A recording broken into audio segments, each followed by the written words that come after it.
Hello दोस्तों, नमस्कार। बात करेंगे आज देश दुनिया की सारी ताजा खबरों की, लेकिन उससे पहले दोस्तों, अगर आप भी अपने भारत देश का पुरजोर समर्थन करते हैं तो वीडियो को लाइक करके इस चैनल को सब्सक्राइब करके बेल आइकन दबा के कमेंट में जय हिंद अवश्य कहिएगा। बात करते हैं पहली सबसे बड़ी खबर की, जहां आखिर ऐसा क्या हुआ कि पीएम मोदी के स्वागत से पहले इजराइल में महाभारत छिड़ गई। दोस्तों, क्यों सांसद संसद में बहिष्कार की धमकी देने लगे, अपना भारतीय दूतावास भी हुआ परेशान, बता दे बड़ी जानकारी। प्रधानमंत्री नरेंद्र मोदी जी की संभावित इजराइल यात्रा से पहले घरेलू राजनीति में खींचतान तेज हो गई है, क्योंकि विपक्षी नेता याइर लापिद ने बहुत बड़ी धमकी दे दी है कि अगर परंपरा के अनुसार उच्चतम न्यायालय के प्रमुख को आमंत्रित नहीं किया गया तो वो संसद में मोदी जी के संबोधन का बहिष्कार करेंगे। जी हां, मोदी 25 फरवरी को 2 दिवसीय यात्रा के लिए इजराइल पहुंच सकते हैं। इस दौरान उनका नेजेट यानी इजरायली संसद को संबोधित करने का कार्यक्रम है। मोदी जी इजराइल के प्रधानमंत्री बेंजामिन नेतन्याहू और राष्ट्रपति इसहाक हर्जोग से भी मुलाकात करेंगे। विपक्ष के नेता लापिद ने इस बात पर जोर दिया कि मोदी जी के संसद को संबोधित करने के कार्यक्रम में उच्चतम न्यायालय के प्रमुख इत्तेजाक अहमद को आमंत्रित किया जाए। विपक्षी दल के सूत्रों का कहना है कि यह बहिष्कार का आह्वान नहीं है, बल्कि सरकार जानबूझकर हमें मुश्किल में डालने का पूरा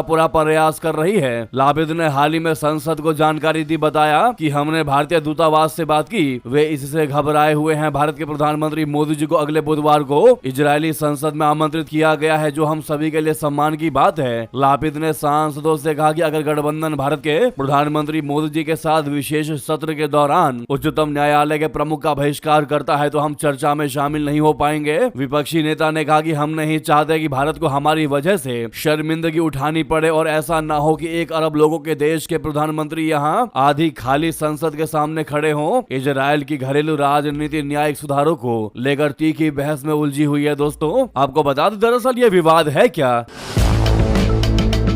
दरअसल जनवरी 2025 में इत्तेजाक के उच्चतम न्यायालय का अध्यक्ष चुने जाने के बाद न्याय मंत्री यारिव लेविन ने प्रधान न्यायाधीश के रूप में उनके अधिकार को मान्यता देने से इनकार कर दिया है और उनसे मिलने या न्यायालय के प्रमुख के रूप में उन्हें संबोधित करने से भी मना कर दिया है। देश के कानून के अनुसार राजपत्र में भी प्रधान न्यायाधीश के रूप में उनका नाम प्रकाशित नहीं किया गया है। दोस्तों, और यही वजह है कि विपक्षी सांसद चाहते हैं कि न्यायाधीश को भी संसद में इन्वाइट किया जाए, वरना वो इस मीटिंग का करेंगे बहिष्कार। अब देखना यह होगा दोस्तों कि इजराइल की सरकार इजरायली सुप्रीम कोर्ट के चीफ जस्टिस को पीएम मोदी के संबोधन के दौरान संसद के लिए इनवाइट करती है कि नहीं करती, ये देखने वाली बड़ी बात रहेगी, वरना आधे सांसद के साथ ही संसद को संबोधित किया जाएगा। वहीं दोस्तों, प्रधानमंत्री मोदी जी के इजराइल आने से पहले नेतन्याहू ने फिर एक बार नया और बड़ा बयान दे दिया। हाल ही में मोदी जी के इजराइल दौरे की खबर पक्की करते हुए नेतन्याहू जी ने अपनी खुशी जाहिर की। उन्होंने इस दौरान मोदी जी के साथ अपनी दोस्ती के किस्से सुनाए। उन्होंने उस पुरानी याद को भी ताजा किया जब दोनों नेता साथ में समंदर की लहरों में उतरे थे। नेतन्याहू जी ने गंगा और जॉर्डन नदी का जिक्र करते हुए अपनी दोस्ती को जिस अंदाज में बयां किया, उसने हर किसी का दिल जीत लिया। दोस्तों, नेतन्याहू जी ने साफ कर दिया कि 25 से 26 फरवरी को इजराइल में मोदी जी का स्वागत किसी ग्लोबल लीडर की तरह नहीं, बल्कि एक पुराने दोस्त की तरह होने जा रहा है। इजरायली पीएम ने कहा कि मोदी और मेरा रिश्ता बेहद खास है। हम केवल 2 देशों के नेता नहीं बल्कि निजी दोस्त हैं। उन्होंने खुलासा किया कि दोनों नेता अक्सर फोन पर बात करते रहते हैं और एक दूसरे के सुझावों का सम्मान करते हैं। नेतन्याहू जी ने प्रधानमंत्री मोदी जी की पिछली इजराइल यात्रा का जिक्र किया और बताया कि तब दोनों नेता भूमध्य सागर में उतरे थे। उन्होंने कहा कि तब से लेकर अब तक गंगा और जॉर्डन नदी में काफी पानी बह चुका है, लेकिन दोस्ती और गहरी होती जा रही है। ऐसे में happy journey PM Modi ji भारी मात्रा में कमेंट में लिखिएगा। दोस्तों, तो वहीं अगली और बेहतरीन खबर आपको बता दे, डोनाल्ड ट्रंप के घर को उड़ाने की बहुत बड़ी साजिश की बड़ी खबर। शॉटगन और पेट्रोल कैन लिए घुसा हमलावर तो सीक्रेट सर्विस ने सीने में उतार दी गोलियां। दोस्तों, छलनी कर दिया सीना। बता दें, अमेरिका के फ्लोरिडा में राष्ट्रपति मिस्टर डोनाल्ड ट्रंप के आलीशान आशियाने मारे लागो में एक शख्स ने घुसने की कोशिश की। ये हमलावर पेट्रोल कैन और शॉटगन लिए मारे लागो परिसर में घुस गया। ट्रंप की सुरक्षा में सेंध की भनक लगते ही सीक्रेट सर्विस ने संदिग्ध शख्स को मार गिराया। यूएस सीक्रेट सर्विस और पाम बीच काउंटी शेरिफ ऑफिस के एक डिप्टी ने संदिग्ध पर फायर किया, जिसमें मौके पर ही उसकी मौत हो गई। इस शख्स की उम्र 20 से 25 साल के बीच थी। सीक्रेट सर्विस ने बताया कि युवक के इस संदिग्ध व्यवहार के कारण सुरक्षा एजेंसियों ने तुरंत एक्शन लिया। युवक की ओर से परिसर की सुरक्षा पर खतरा होने के बाद सुरक्षा बलों ने उसे रोकने का पूरा प्रयास किया, लेकिन स्थिति के तनावपूर्ण होने के कारण गोलीबारी हुई, जिसमें युवक की मौत हो गई। दोस्तों, यूएस सीक्रेट सर्विस और पाम बीच काउंटी शेरिफ ऑफिस ने संयुक्त रूप से मामले की जांच शुरू कर दी है। अधिकारियों ने अभी तक घटना के कई पहलुओं को जांच के दायरे में बताया कि जांच जारी है। वे सभी तथ्यों और सुरागों को इकट्ठा कर मामले की गहराई से पड़ताल कर रहे हैं, ताकि घटना के असल कारण सामने आ चुके। वहीं बता दें, रमजान के पाक महीने में अफगानिस्तान पर पाकिस्तान ने कर दी बहुत बड़ी बमबारी, तो वहीं तालिबानियों ने भी दे डाली बड़ी धमकी, कह दिया ऐसा जवाब देंगे कि याद रखोगे। बता दें,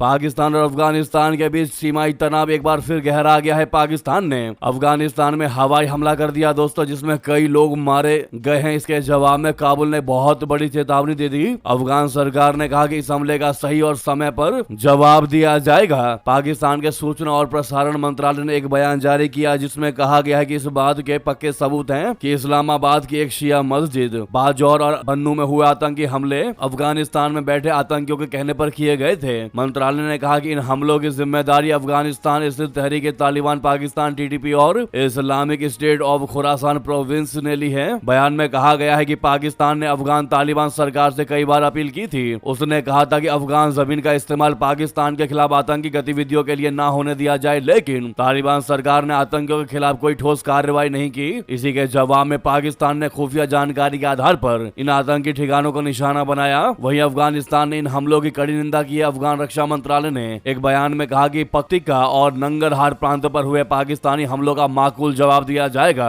हम चुप नहीं बैठेंगे, ऐसा जवाब देंगे कि याद रखेगा पाकिस्तान, हमारी सीमाएं और हमारे लोगों की सुरक्षा हमारा राष्ट्रीय कर्तव्य है। सही समय आने पर इन हमलों का माकूल जवाब दिया जाएगा। दोस्तों, उधर बता दें, इस अटैक के बाद भारत का भी बयान आया है। दोस्तों, भारत ने कह दिया ये नाकामी छिपाने की बहुत बड़ी कोशिश है। भारत ने अफगानिस्तान की सीमा में पाकिस्तान के हवाई हमले की कड़ी निंदा की। भारतीय विदेश मंत्रालय ने रविवार को कहा कि भारत रमजान के पवित्र महीने के दौरान अफगान इलाकों पर पाकिस्तान के हवाई हमले की कड़ी से कड़ी निंदा करता है, जिसमें महिलाओं और बच्चों समेत आम नागरिक मारे गए। दोस्तों, मीडिया के सवालों के जवाब देते हुए विदेश मंत्रालय के प्रवक्ता रणधीर जायसवाल जी ने कहा कि भारत रमजान के पवित्र महीने के दौरान अफगान इलाके पर पाकिस्तान के हवाई हमले की कड़ी निंदा करता है, जिसमें महिलाओं और बच्चों समेत आम नागरिक ने अपनी जिंदगी खो दिया। उन्होंने आगे कहा कि यह पाकिस्तान की अपनी अंदरूनी नाकामियों को दूसरे पर डालने की एक और बहुत बड़ी कोशिश है। भारत अफगानिस्तान की संप्रभुता, क्षेत्रीय अखंडता और स्वतंत्रता के प्रति अपने समर्थन की बात को दोहराता है। वहीं दोस्तों, अगली खबर की बात करते हैं, जहां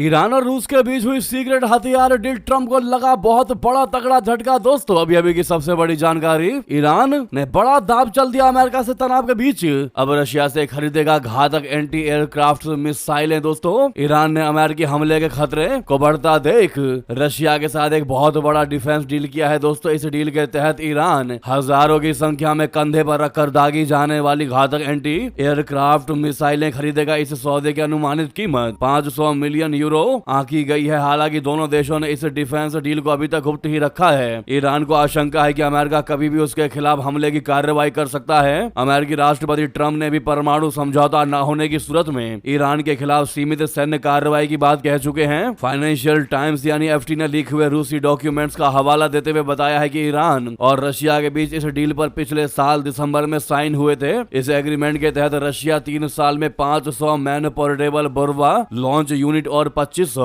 9M336 मिसाइलें देगा। फाइनेंशियल टाइम्स ने यह भी कहा है कि यह डील के तहत डिलीवरी 3 हिस्सों में होनी है, जो 2027 से 2029 तक चलेगी। दोस्तों, वही खबर यह है कि ईरान में फिर से हिंसक प्रदर्शन शुरू हो चुके हैं। सुप्रीम लीडर खामेनेई के खिलाफ लगते नारों की बड़ी जानकारी सामने आई है। दोस्तों, क्या कहीं ये अमेरिका को हमला करने का बहाना तो नहीं मिल गया? आपको बता दें, ईरान में एक बार फिर भारी प्रदर्शन शुरू हो गए। सैकड़ों की संख्या में छात्र सुपील लीर अयातुल्ला अली खामेनेई के खिलाफ सड़क पर उतरकर नारेबाजी कर रहे हैं। स्थानीय मीडिया और सोशल मीडिया पर नए प्रदर्शन के कुछ वीडियोस सामने आए हैं। ईरान में ताजा प्रदर्शन उस वक्त शुरू हुआ है जब अमेरिकी हमले का खतरा काफी ज्यादा बढ़ चुका है। जनवरी के पहले हफ्ते में अमेरिका के राष्ट्रपति ट्रंप ने ईरानी प्रदर्शनकारियों का समर्थन किया था। उन्होंने ईरान की सरकार को प्रदर्शनकारियों को मारने को लेकर चेतावनी भी दी थी।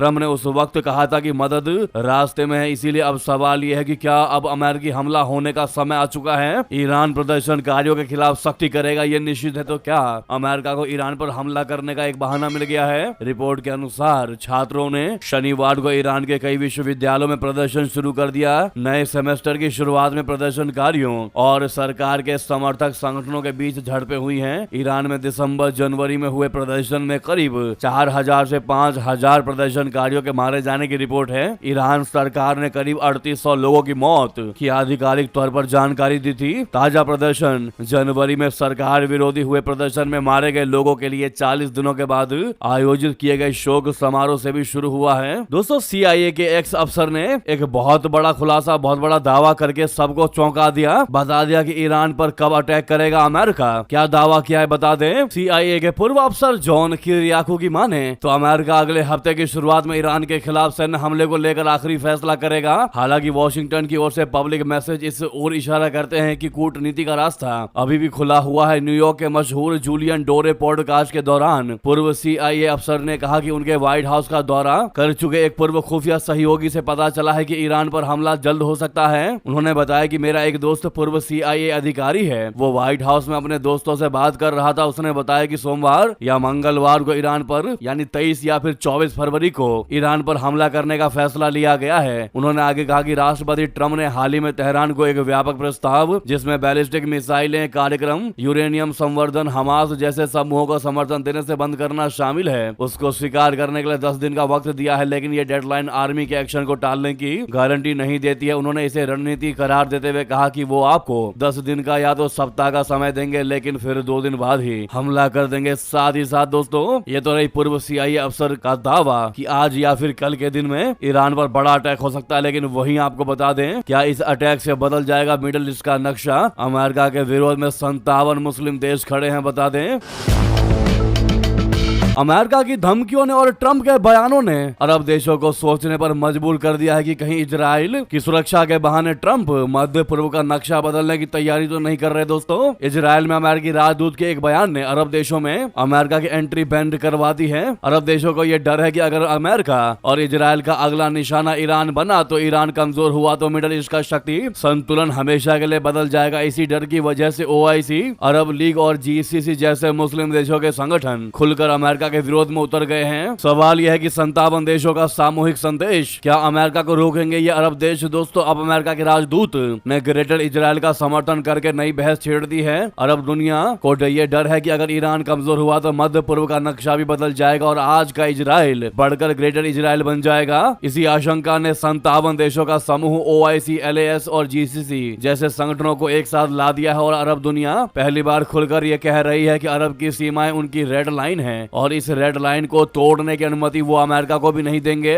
उधर अमेरिका ने OIC, अरब लीग और गल्फ कॉर्पोरेशन काउंसिल की धमकी का जवाब ढूंढ लिया है। ईरान पर हमला हुआ तो अरब देशों की ना तो जमीन का इस्तेमाल किया जाएगा और ना ही एयर स्पेस का। ईरान पर यूरोप से सीधा हमला होगा। बुल्गारिया, ग्रीस और साइप्रस जैसे यूरोपीय देशों से अमेरिका के F-35 और F-16 फाइटर जेट्स उड़ान भरेंगे। रास्ते में KC-135 टैंकर से हवा में ही रिफ्यूलिंग होगी। भूमध्य सागर के ऊपर अंतरराष्ट्रीय हवाई क्षेत्र में उड़ते हुए ये फाइटर जेट्स ईरान के नजदीक तक पहुंचेंगे और ईरान पर हमला करके वापस लौट आएंगे। यानी अमेरिका ने ईरान पर हमला करने के लिए पूरी तैयारी कर ली है। इसीलिए अब सबसे बड़ा सवाल यह है कि क्या ईरान के बाद मध्य पूर्व का नक्शा हमेशा हमेशा के लिए बदल जाएगा? क्या अरब देश भी अमेरिका को रोक नहीं पाएंगे? अब ये देखने वाली बात होगी दोस्तों। बहरहाल आपको क्या लगता है, अपनी राय इस मुद्दे पर अवश्य दीजिएगा। और कैसे वर्ल्ड डिप्लोमेसी बदल रही है दोस्तों, कैसे जियोपॉलिटिकल एजेंडा बदल रहा है, आप क्लियरली इन खबरों से समझ पा रहे होंगे। इसीलिए हर तरह की जानकारी को प्राप्त करने के लिए जो पहली बार हमारे इस वीडियो को देख रहे हैं, चैनल पर आए हैं, वो सब्सक्राइब और बेल आइकन जरूर दबा लीजिएगा। नेक्स्ट खबर की बात करते हैं, जहां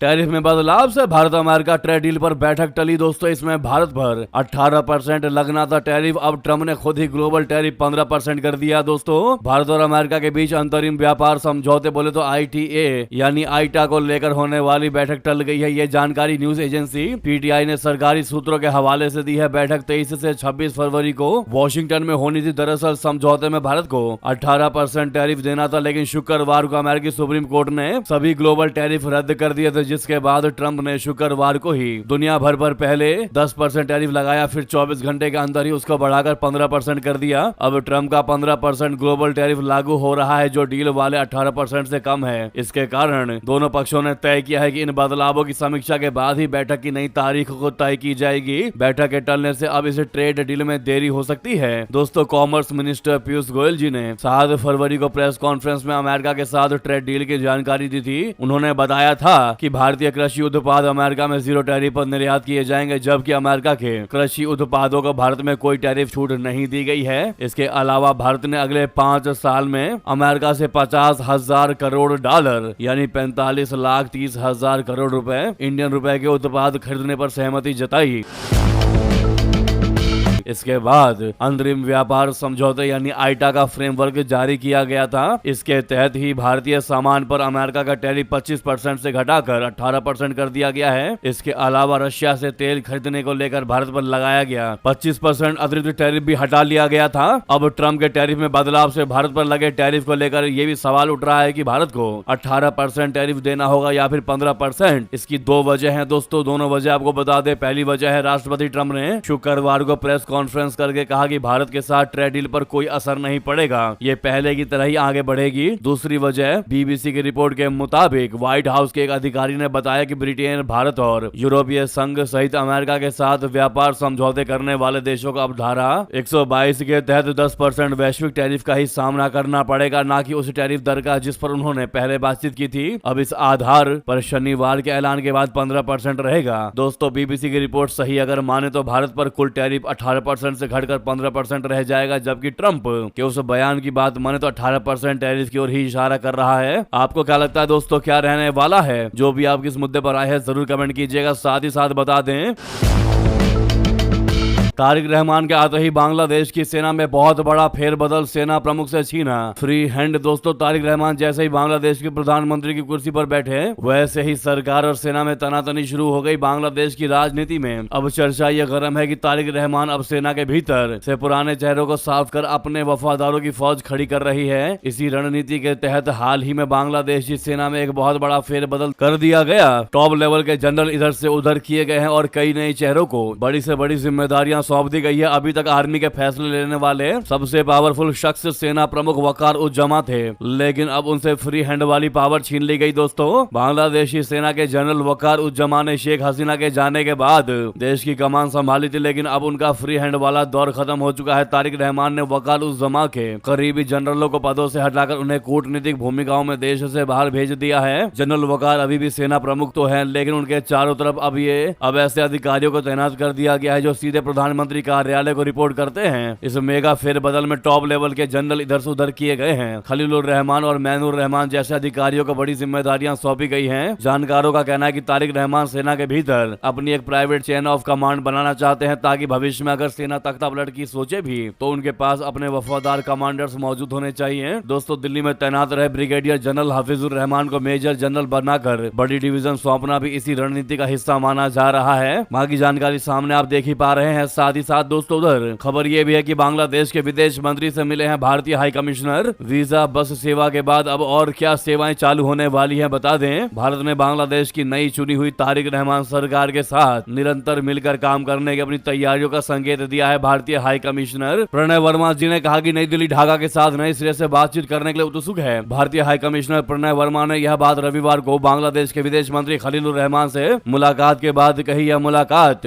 प्रधानमंत्री तारिक रहमान के 17 फरवरी को शपथ ले चुकने के बाद हुई है। इस अवसर पर विदेश राज्य मंत्री शमा ओबैद भी मीटिंग में मौजूद थी। हाई कमिश्नर ने कहा कि उन्होंने भारत की सभी क्षेत्रों में लोगों पर केंद्रित सहयोग को गहरा करने और आपसी हित और फायदे के आधार पर सकारात्मक, रचनात्मक और आगे की सोच वाले तरीके से आगे बढ़ने की इच्छा जताई। उन्होंने इस बातचीत को काफी हद तक एक शिष्टाचार मुलाकात और विचारों का शुरुआती आदान प्रदान बताया और कहा कि सरकार के सत्ता में आने के बाद उसे नए विदेश मंत्री और राज्य मंत्री के साथ ही उनकी पहली मुलाकात थी। दोस्तों, साथ ही साथ आपको बता दें मॉस्को पर यूक्रेन का सबसे बड़ा हमला, ड्रोन हमला, दहल उठी रूसी राजधानी, बंद किए गए आनन फानन में सभी एयरपोर्ट्स। दोस्तों, रशिया यूक्रेन युद्ध की 4 साल पूरे होने की बरसी पर मॉस्को पर बड़ा ड्रोन हमला हुआ है। इस कारण रशिया ने मॉस्को के सभी हवाई अड्डों को बंद कर दिया है और उड़ानों को रोक दिया है। रूसी रक्षा मंत्रालय ने कहा है कि यूक्रेन ने रूसी इलाके पर रात भर कई ड्रोन हमले किए, जिसमें मुख्य रूप से बेलगोरोड के बॉर्डर इलाकों को निशाना बनाया गया। स्थानीय अधिकारियों ने बताया कि कई आम लोग घायल हुए हैं, जिनमें एक 3 साल की बच्ची भी शामिल है। रविवार को एक बयान में मिनिस्ट्री ने कहा कि रूसी एयर डिफेंस ने 9 इलाकों में 86 यूक्रेनी यूएवी को इंटरसेप्ट करके नष्ट कर दिया। सबसे ज्यादा बेलगोरोड इलाके में गिराए गए। इसके बाद सेंट्रल रशिया के सरातोव इलाके में 14 गिराए गए। बेलगोरोड के गवर्नर व्याचेस्लाव ग्लेडकोव ने कहा कि एक ड्रोन ने बॉर्डर से करीब 10 किलोमीटर दूर क्रांजियो गांव के पास एक कार को टक्कर मार दी, जिससे एक आदमी और 3 साल की बच्ची घायल हो गए। दोनों को माइंड ब्लास्ट ट्रॉमा और छर्रे लगने की वजह से हॉस्पिटल में भर्ती कराया गया। दोस्तों, मॉस्को के सभी 4 अंतर्राष्ट्रीय हवाई अड्डों को बंद कर दिया गया, लेकिन साथ में 11 यूक्रेनी ड्रोन को मार गिराने का भी रशिया ने बड़ा दावा किया है। साथ ही बता दें, नीदरलैंड्स की यात्रा पर भी जाएंगे प्रधानमंत्री मोदी जी। डच राजदूत ने दी बड़ी जानकारी, बताया क्या होगा एजेंडा। दरअसल प्रधानमंत्री नरेंद्र मोदी जी इस साल नीदरलैंड की यात्रा पर भी जाएंगे। इस यात्रा से भारत और नीदरलैंड के बीच रणनीतिक साझेदारी मजबूत होने की उम्मीद है। नीदरलैंड्स की राजदूत मर्जिया गेरार्ड्स ने कहा है कि इस साल पीएम मोदी नीदरलैंड्स का दौरा करेंगे। रविवार को राजदूत आवास के ट्यूलिप बगीचे में पत्रकारों से बात करते हुए एम्बेसडर ने ये जानकारी दी। हालांकि इस दौरान उन्होंने ये नहीं बताया कि किन तारीखों में पीएम मोदी जी नीदरलैंड की यात्रा पर जाएंगे। यानी कि उन्होंने कहा है कि अभी तक यात्रा को लेकर तारीखें तय नहीं हुई है, लेकिन ये तय है कि वो इस साल ही नीदरलैंड्स का दौरा करेंगे। पीएम मोदी जी की इस यात्रा से दोनों देशों के द्विपक्षीय संबंधों में और गहराई आने की बात कही गई है। दोस्तों, साथ ही साथ बता दें,